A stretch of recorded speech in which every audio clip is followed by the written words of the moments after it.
This is Audiovisual Lecture 6, Part 1. Today we're going to go over some principles of propellers a little more in depth. Last time or 2 weeks ago rather, we touched on them briefly with the wing as a concept of it being an airfoil and having an angle of attack and so forth. So last time 2 weeks ago, we were talking about wings and airfoils, the chord line meeting the oncoming air forming the angle of attack.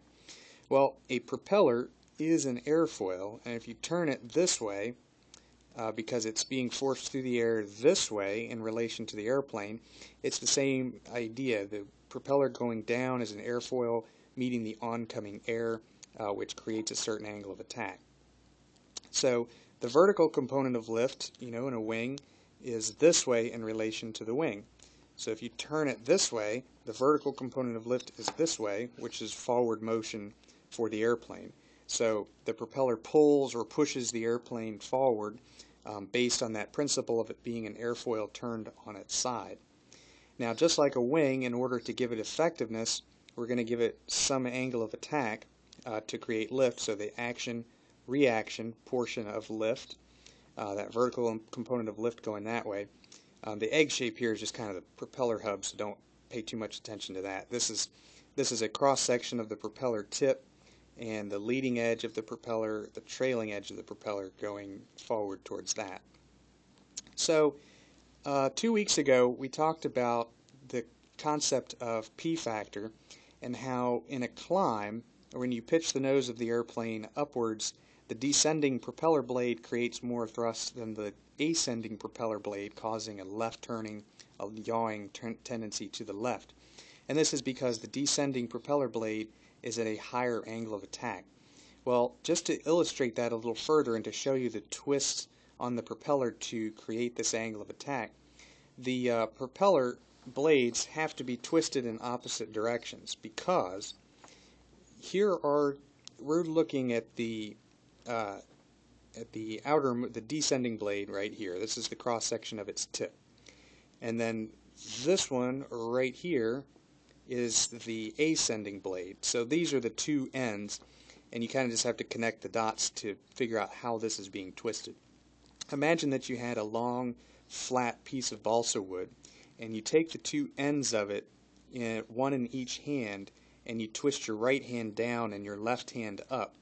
This is kind of what you would get. We're looking at the tips, which is what your hands are twisting here on the ends.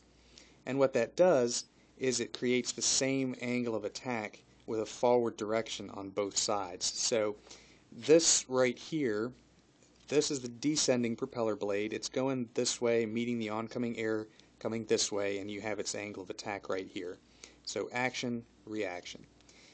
The ascending propeller blade is twisted in the opposite direction because this one is moving upwards, so the air is striking it like this, action, reaction, and the whole propeller goes forward.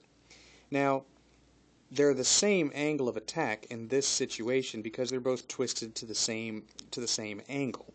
And as one goes up, it's striking the air at the same angle as the one going down. But now if we climb, so we've pitched the airplane up like this now the air is still coming from the same direction, but the propeller has moved such that now this angle is greater, but only on the descending blade. Up here, this dashed line here represents the new up and down. This angle has gotten smaller. So initially, we're like this, and the angles are equal from there to there, or from there to there rather. So now we've pitched up, and we've closed the angle here, and we've widened it down here. So on the descending blade, this is a greater angle of attack and more thrust, so the airplane will yaw to the left. But this diagram here is just to illustrate how the propeller is twisted in order to give that forward thrust. Now, a test question on the FAA exams that you'll come across, and probably in this class too, just for the aerodynamic discussion point, is why certain propeller blades on some airplanes, the blade itself is twisted. So the right blade is put to a certain angle, and the left blade is put to the opposite angle for the reasons that we just went over. But sometimes each individual blade will be twisted such that the hub, or the part closest to the inside, is at a different angle of attack than this side when you look at it. So if you were to break the cross section of this single blade down, you would get these different angles of attack, a progressively lower angle of attack as you go from the inside to the outside. So here's the leading edge of the propeller, and it's up like this, and it starts curving down, and then even further down right here, such that here the trailing edge is down, and here the trailing edge is up. So this whole thing has just been twisted as you move along the edge of the propeller, causing these different angles of attack. The reason for this, as the FAA test question goes, and as the question for this exam will go, this is to create a consistent angle of attack along the length of the propeller blade.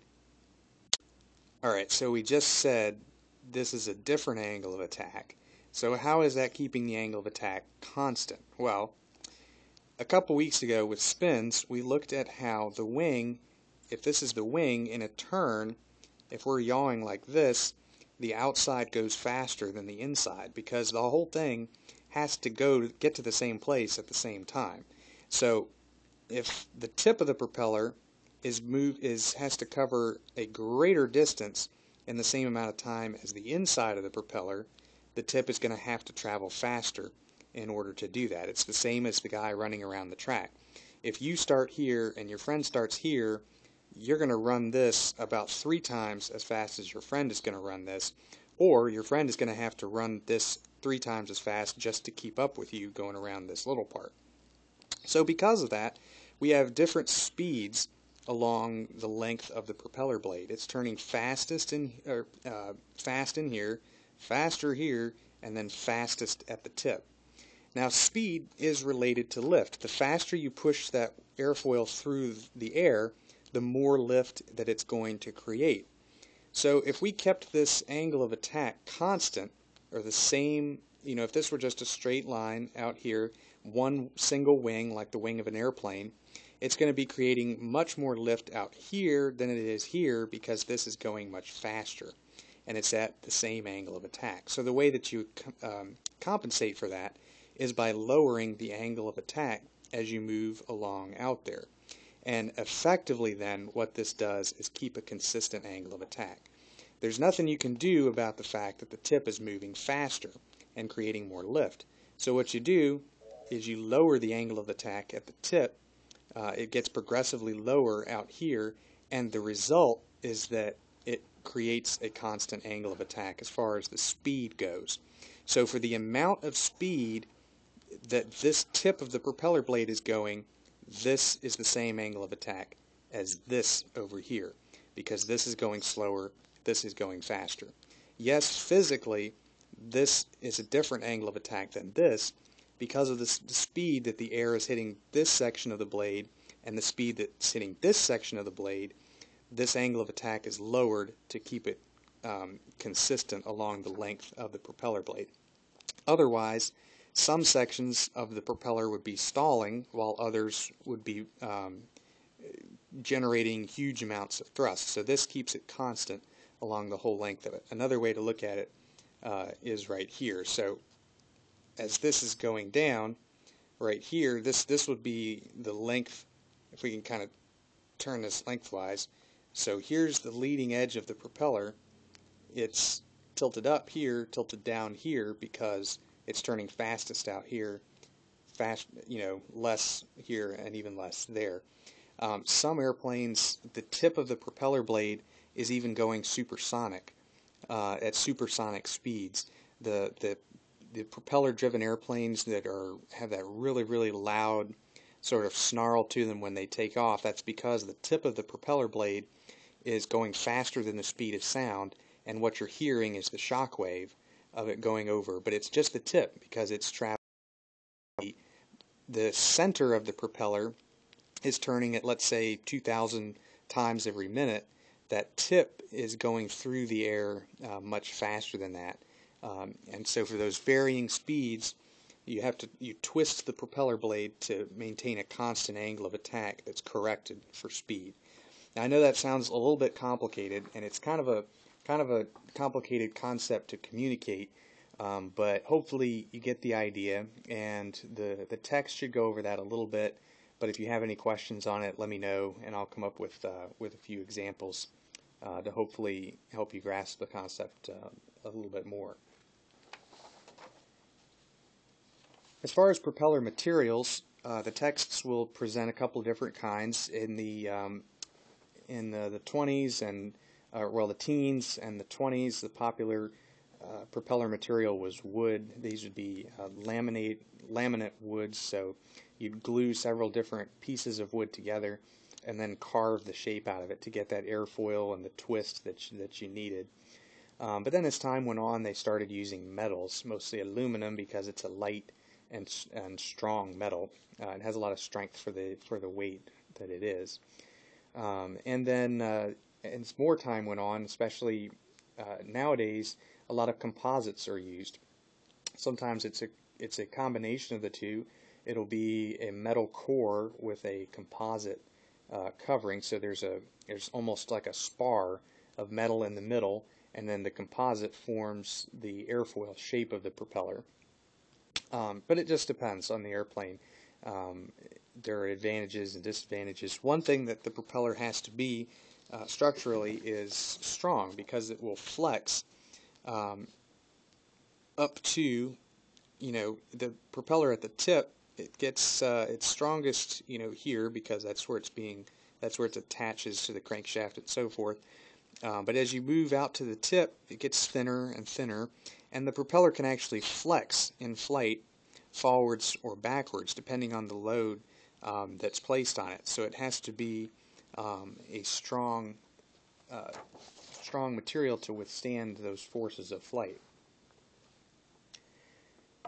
The next thing we're going to talk about with propellers are the different types, just broadly. So what's called a fixed pitch propeller is what we've been talking about.